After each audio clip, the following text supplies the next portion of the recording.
देशाचा 77वा गणतंत्र दिवस देशभरात मोठ्या उत्साहानं साजरा करण्यात आला। प्रजासत्ताक दिनाच्या या मंगलदिनी अवघा देश तिरंगी रंगात न्हाऊन निघाला। देशभरातील शासकीय कार्यालयांमध्ये तिरंगा डौलाने फडकताना दिसला। राज्यासह वाशिम जिल्ह्यात देखील विविध कार्यक्रमांचं आयोजन करण्यात आलं।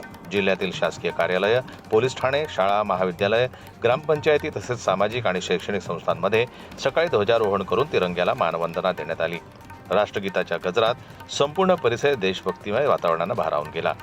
प्रजासत्ताक दिनाच्या निमित्तानं विद्यार्थ्यांनी देशभक्तीपर भाषणं, सांस्कृतिक कार्यक्रम आणि कवायती सादर केल्या।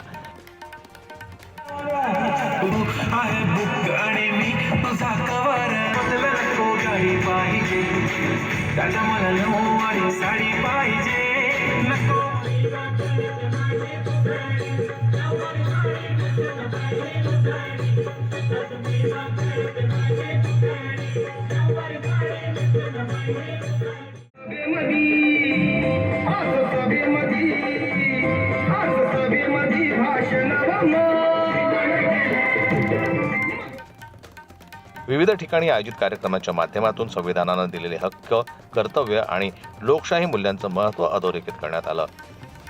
जनमत लाईव्ह न्यूज करता ज्ञानेश्वर वरकट यांची रिपोर्ट, वाशिम। मराठी बातम्यांसाठी जनमत लाईव्हला लाईक करा, सबस्क्राईब करा आणि बेल आयकॉनला दाबायला विसरू नका।